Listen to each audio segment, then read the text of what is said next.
Trump Putin phone আলাপ, জ্বালানি অবকাঠামোতে হামলা বন্ধে পুতিনের সম্মতি। জ্বালানি অবকাঠামোতে হামলা বন্ধে ইতিবাচক সাড়া দিয়েছেন রাশিয়ার প্রেসিডেন্ট ভ্লাদিমির পুতিন। মঙ্গলবার মার্কিন প্রেসিডেন্ট ডোনাল্ড ট্রাম্পের সঙ্গে 1.5 ঘণ্টার ফোন আলাপে রাশিয়া ইউক্রেন যুদ্ধ বন্ধের বিষয়ে আলোচনা হয়। বাংলাদেশ সময় রাত 8টায় শুরু হয় এই ফোন আলাপ। এরপর ক্রেমলিনের পক্ষ থেকে ফোন আলাপ বিষয়ে তথ্য প্রকাশ করা হয়। বলা হয়, জ্বালানি অবকাঠামোতে রাশিয়া ইউক্রেন আগামী 30 দিন হামলা বন্ধ রাখবে, এমন প্রস্তাবে ইতিবাচক সাড়া দিয়েছেন পুতিন। ক্রেমলিনের বিবৃতিতে আরও বলা হয়েছে, পুতিন তাৎক্ষণিকভাবে রুশ সামরিক বাহিনীকে সংশ্লিষ্ট আদেশ দিয়েছেন।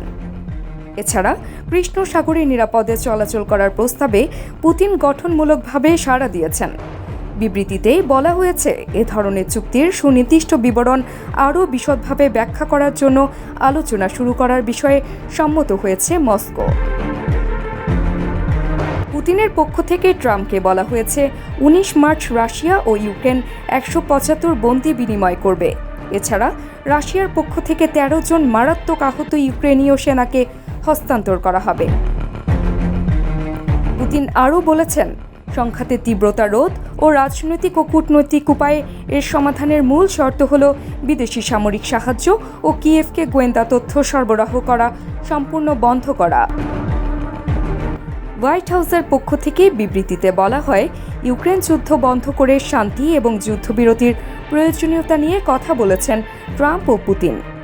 এই সংঘাতের অবসান একটি স্থায়ী শান্তির মাধ্যমে হওয়া উচিত বলে উভয় নেতাই একমত হয়েছেন। হোয়াইট হাউস আরও জানিয়েছে, জ্বালানি অবকাঠামোগত যুদ্ধবিরতির মাধ্যমে শান্তি প্রক্রিয়া শুরু হবে বলে দুই নেতা একমত হয়েছেন।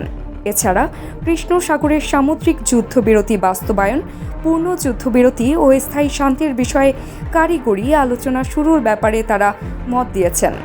এসব আলোচনা মধ্যপ্রাচ্যে শিগগিরই শুরু হবে। হোয়াইট হাউস আরও জানিয়েছে, যুক্তরাষ্ট্র ও রাশিয়ার মধ্যে দ্বিপক্ষীয় সম্পর্কের উন্নতিতে ভবিষ্যতের বিরাট লাভ রয়েছে বলে দুই নেতা একমত হয়েছেন। এর মধ্যে রয়েছে বিশাল অর্থনৈতিক চুক্তি ও শান্তি অর্জনের পর ভূ রাজনৈতিক স্থিতিশীলতার মতো বিষয়। পুতিন ও ট্রাম্প মধ্যপ্রাচ্য কৌশলগত অস্ত্রের বিস্তার বন্ধ করার প্রয়োজনীয়তা এবং ইরান নিয়েও আলোচনা করেছেন। গত জানুয়ারি মাসে ট্রাম্পের ক্ষমতায় আসার পর পুতিনের সঙ্গে এটি তার দ্বিতীয় ফোন আলাপ। গত নভেম্বরে মার্কিন প্রেসিডেন্ট নির্বাচনের প্রচারের সময় ট্রাম্প দ্রুতই ইউক্রেন যুদ্ধ বন্ধের প্রতিশ্রুতি দিয়েছিলেন। এর ধারাবাহিকতায় সৌদি আরবে ইউক্রেনকে ছাড়াই রুশ কর্মকর্তাদের সঙ্গে ওয়াশিংটনের কর্মকর্তারা বৈঠক করেন। পরে ইউক্রেনের প্রেসিডেন্ট ভলোদিমির জেলেনস্কির সঙ্গে হোয়াইট হাউসে ট্রাম্পের বাকবিতণ্ডা হয়। এরপর থেকে ইউক্রেনকে সামরিক ও গোয়েন্দা সহযোগিতা বন্ধ করে ওয়াশিংটন। এরপর সৌদি আরবে মার্কিন কর্মকর্তাদের সঙ্গে কিয়েভের বৈঠকের পর 30 দিনের যুদ্ধবিরতির প্রস্তাব সামনে আসে। কিয়েভ এতে তাদের সম্মতি জানায়। তবে পুতিন বলেন, যুদ্ধবিরতির প্রস্তাবটিতে তিনি রাজি থাকলেও এতে গুরুতর অনেক প্রশ্ন রয়েছে। সেই পরিপ্রেক্ষিতে গতকালের ফোন আলাপ। ক্রেমলিনের মুখপাত্র দিমিত্রি পেসকভ বলেন, 12 ফেব্রুয়ারি দুই নেতার মধ্যে ফোন আলাপে নির্দিষ্ট কিছু বোঝাপড়া আগেই হয়, কিন্তু আমাদের দ্বিপক্ষীয় সম্পর্ক আরও স্বাভাবিকীকরণ এবং ইউক্রেন বিষয়ে একটি মীমাংসা নিয়ে অনেক প্রশ্ন রয়েছে। দুই প্রেসিডেন্ট এসব নিয়ে আলোচনা করবেন।